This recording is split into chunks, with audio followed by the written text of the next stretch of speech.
Hey everybody, welcome back to the garden. It is an exciting time in the garden. You may notice that it's quite green around me here, and that's not only because we've been letting this cover crop grow out, but also because I have been shopping. I've recently visited Jez's Seedlings on the south side and also got some plants which you would have seen last episode from our friend Sarah at Basilee Living Herbs. So there's plenty of plants that are now here in the garden, and we can start to really be creative about where we're putting things, how we're thinking about the growth and eventual full size of this garden and what that's going to look like. So let me take you around, let me show you all of the new plants, new interesting things, and show you exactly what I'm thinking in terms of setting up this garden long term. Let's do it.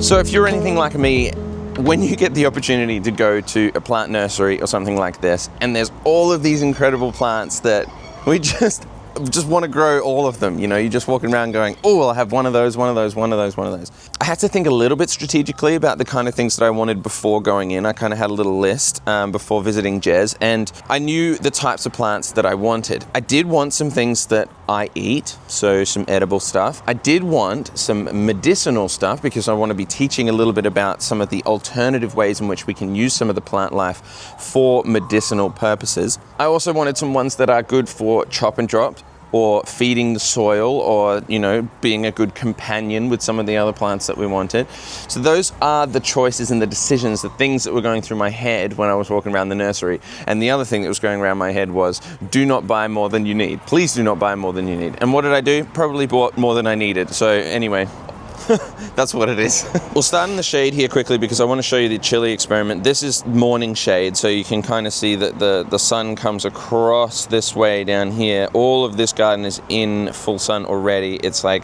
8, 9 o'clock in the morning, so it's already full sun.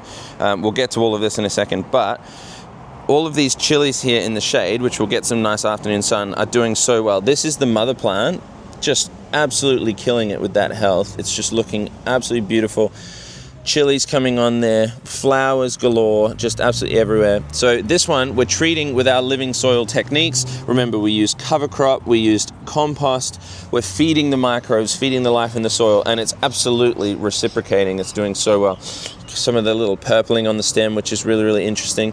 This is the NPK, the basic NPK fertilizer, and this is our number 1 blend. So you can see that the basic NPK is bigger, and there's 2 reasons for that. One is because straight out the gate, this got some growth and it just fired out. It's liquid soluble, the NPK, remember? So that boosted its initial growth straight away. What happened on this one is, even though it's looking really nice and healthy, is we did have some aphid attacks. Well, we actually had aphid attacks on this one and this one here. You can still see some of the curled leaf action going on from aphid damage. But what I did was I wanted to leave them here, leave some of that damage so that the ladybug population would be increased and they would come in and they'd start wiping it out.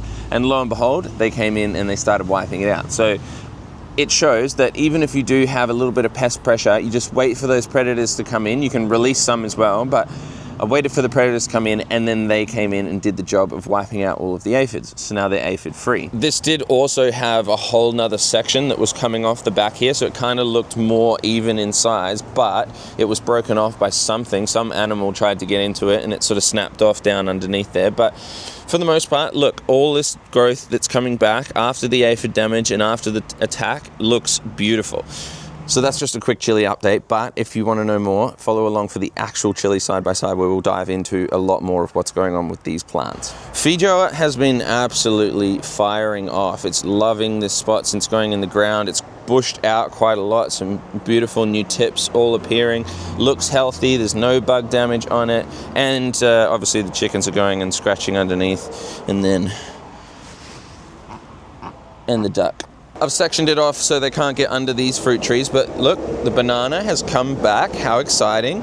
And all of this cover crop that we were speaking about, some reshooting of the buckwheat has been coming through. We know that that's been happening. It's always going to self-seed, the buckwheat. Coming down, we've got a little bit of sunshine on this now, so you can see beautiful growth. And if we come right down into here, can we see all of those little fruits that are forming? There we go, there's a little one on my finger. so many that are on this little plant here, and this mandarin is just going to go berserk with fruit. So very exciting. Continuing on down, I've just left it. Remember, we've got cover crop coming back. Pineapples are in the ground doing well. Fruit appearing here on the lemonade, and plenty of new growth. We've had flowers, so this is looking nice and green and lush as well. Continuing further on, this corner is kind of getting a little bit battered. We've still got some of this yellowing going on. You can kind of see that when I come into the shade. There's a bit of yellowing going on. There is new growth, so that's coming through, but we might have to do a little bit of shaping on this lower branch here, take that off. Also prevent it, because look, it's just been grown into by this passion fruit vine. So take him off. This passion fruit is going crazy. It's already going across the fence. It's going whoop all the way. And we follow it through, yep. Bang, bang, bang. Look, still more passion fruit. Going crazy, crazy, crazy. Little flower that was open yesterday. Maybe I'll overlay the clip from yesterday. And it continues and continues. It's still a young passion fruit vine as well. Typically, you're not going to get a huge amount of fruit sometimes off your passion fruits initially, unless you've got the absolute perfect conditions. So I wasn't expecting to get so much. The pollinators are not everywhere in this garden, so we're getting a minimal pollination effect as well, unless I'm going out there with my hands. But for the most part, it's really grown along the fence and is starting to look quite good. This super dwarf Cavendish, still some new pups coming up underneath. We can sort of peel back some of this old stuff and chop and drop. Banana leaves are some of the absolute best, but remember, we don't have to always put it straight on here. We can shift it across to this garden bed and pop it here. New comfrey plant that's just gone in from Jez, although, look at that, that's sunburn. That's from not being hardened enough in the sun before coming out into full sun. So I'm seeing quite a lot of this, look. Quite a lot of this sunburn. But yeah, with the Cavendish, it's nice and green, seems to have come back pretty well. We've been watering pretty regularly, but I'm just showing you, like, it's hard to keep up with this kind of plant. There's another sucker under there that we've got to come and pull out. It's hard because this is in such a small pot and it's really difficult to keep up with the biology. Can you see that soil health though? Can you see how good that soil looks? How rich and dark it is? There's life in it.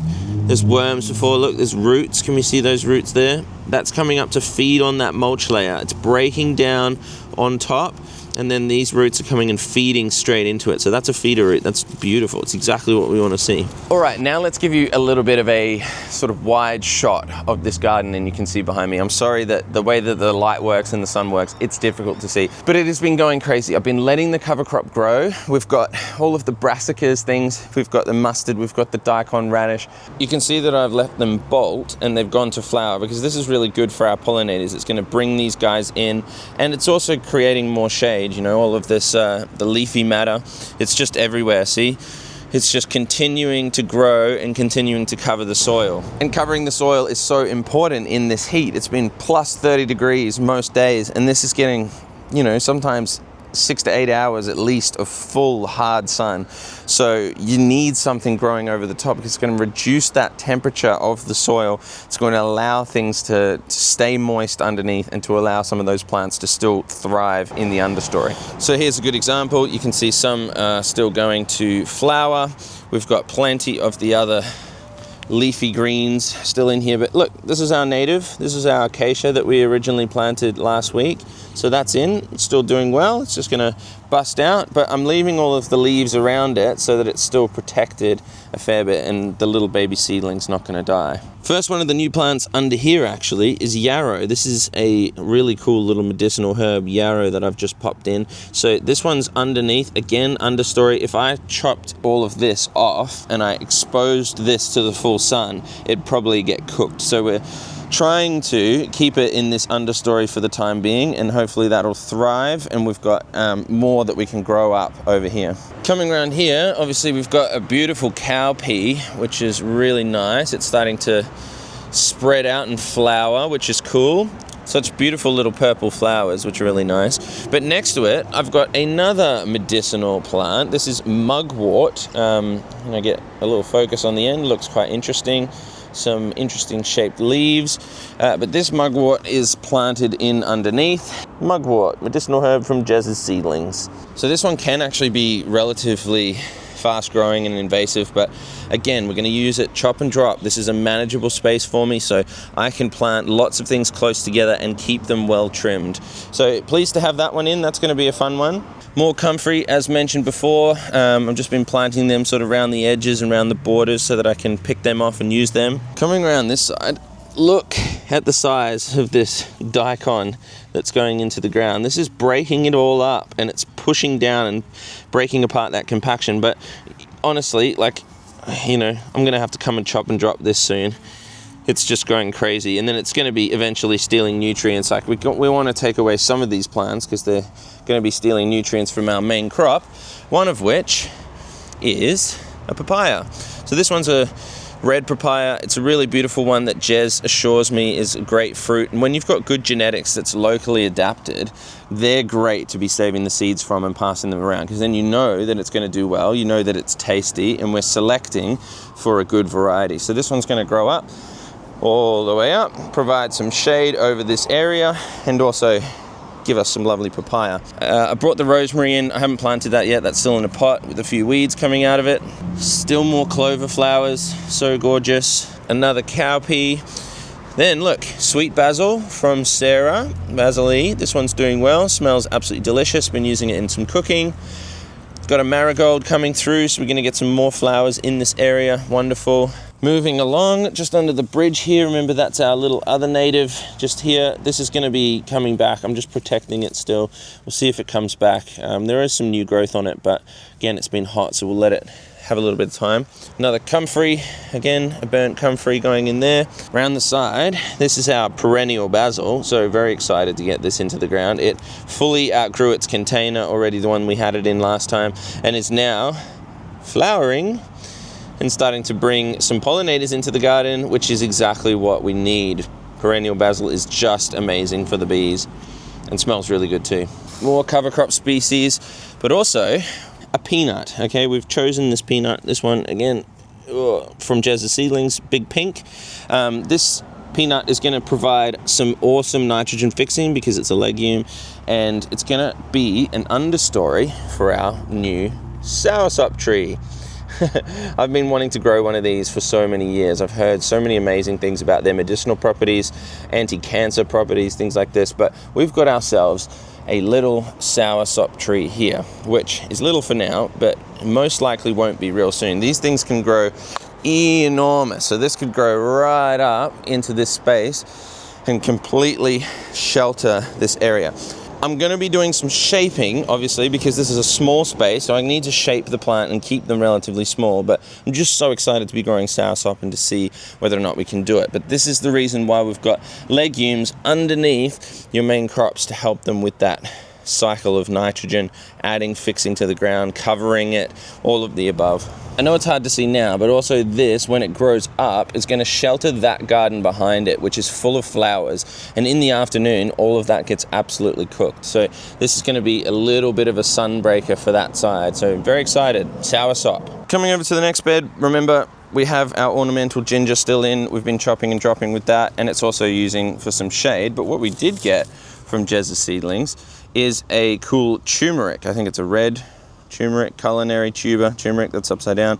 So we're going to be planting this eventually instead of that red ginger. We're going to be planting the turmeric, and because I love turmeric so much, we're going to be using that variety, but we just need to have this one grow out in its pot a little bit. Maybe I'll plant it next to it, and then we can go and do that. The borage is suffering in here, so I need to do something about this. This is borage. It's suffering in the heat, so we're going to have to really tuck it in underneath. Another really awesome one, Rosella hibiscus. This is a little plant here that's quite beautiful and sweet. The idea is to put this in and grow my own hibiscus because I like hibiscus tea. The flowers are really beautiful for a tea, so we can use those eventually, but it's still a small tube stock. So again, it's being hidden under here in the shade to make sure that it's okay and protected from the elements. Now this area may look a little bit messy, and that's because I've come through and sort of squashed a whole bunch of things to make way for this ashwagandha, which you can see through here. This is the ashwagandha here. Finally, it had been kicking off in its pot, so it was time to go in the ground. So I've put this little guy in the ground, and hopefully he's going to do absolutely fine there. Just over here, we've got another marigold popping up, another marigold, and then this is the African blue, the beautiful basil again from Basilee. So that's going to be another bee bringer. Above this though, on this spindly thing, is an ice cream bean. Have you guys come across ice cream beans before? Another legume. We've got some new growth happening here. These are fast growers. They can be good chop and drop. They're a very widely recognized permaculture plant, but ice cream bean, interesting one. You can use the ice cream beans themselves. Don't actually know whether they taste like ice cream. So again, the reason why it's here is for some shade. I mean, it's pretty spindly at the moment, but for some shade. Then we've got the basil underneath. Okay, we've got flowers underneath, bringing all the pollinators through. Here's our native that we planted last time out. You may have seen some new growth popping up out of all of this. Oh dear, look at this. That is a prime example of sunburnt comfrey. This was not hardened before coming out in the sun, so sorry comfrey, you're already in the ground now. I was assured that it would be okay, but this is definitely sunburnt, so we've got to watch out for that. Moving down the row, this time, look at this. This is pineapple sage, and if you rub this between your fingers, ooh, it's just this beautiful pineapple smell, and goes so well with a roast chicken, like sort of sweet, but like still that sage, that traditional sage, but it's just that sweetness. It's just, oh, it's so good. So that was a really fun one that I was like, oh, discount, got to get one of those. You know, this is what happens. Moving further down the bed, another beautiful peanut. So this one again, peanut. Oh, can we see the little ladybug? Not in focus. There you go. That's what we want to see. We want to see more of you little guys in there. So clovers and peanuts underneath, and you'll notice that I've mulched this. Woohoo! Yeah, I finally got one, an acerola. I've been wanting to grow one of these for a long time. Now this one's quite big, look. Step back, it's taller than me. It's reaching right up into the sky already. And it already has little flowers, little pink flowers, and fruits. We're already on our way to fruits. This is the biggest plant now in the entire garden by a long way, if you're not including the passion fruit. It's now the tallest, and it's going to be giving us shade both ways. It's right now giving us shade back that way. You can see that providing shade. So already a good start. Hey, look, that one's going red. I might be able to eat that one soon. So it's providing shade already, and again, it's going to do the opposite on the way back for the garden bed behind me. But having an established tree in here already makes me feel really good. So I'm so excited for this. It's going to be a little bit of time to adapt to being out here in the hot sun, but it should be fine. It's tropical. It's going to do well. Down here still, I've got the elderberry. It's still in a pot, but look, you can see it's coming back nicely. It's quite healthy, quite green. I'm just leaving it in this spot down here because it seems to be doing well. We're going to figure out, once things have grown a little bit up further, where I want to be putting this. I feel like I'm missing something because there's probably a couple more plants that we've put in, but it's so cool. Look at this. I'm already standing next to, or kind of underneath, one of my fruit trees, which is just so cool to be able to see. You know, like, we could have done this from seed. We could have done it in a way that just slowly grew all of these plants up to fill the space, but I'm a little bit impatient, like we all are, so I wanted something growing in here already so we could get something started, and we're off and running on our journey. So how did we plant all of this? And you've seen me plant a lot of things on the channel. You've seen how I do it and all of that kind of thing. There was only a few considerations that I really wanted to make sure happened.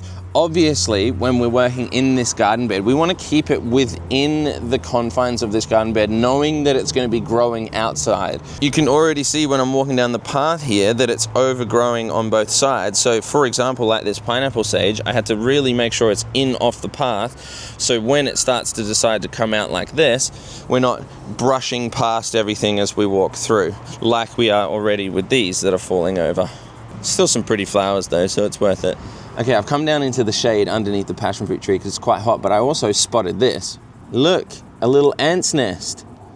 Now, normally people might freak out at this and go, ants, we don't want to see ants, but ants play an important role in the ecosystem too. So I'm not going to disturb this because it's not too crazy just yet, but they need a place to live as well. And having these ants a part of the ecosystem, hello Tico, he's enjoying it out there. Having the ants part of this ecosystem, going up and down, doing what they need to do is really important. So we're going to allow these guys to continue, and hopefully it doesn't get too massive, but we'll allow them to be there. Anyway, but as I was saying, yesterday was the day that I planted them all in. I'd had them over the weekend, but we were just getting some crazy temperatures, so I really needed to get them into the ground. The planting method, same as always. When we're digging into the soil, I was trying not to use too much force and just peel apart the parts that I needed to be able to get the right sized hole for the container.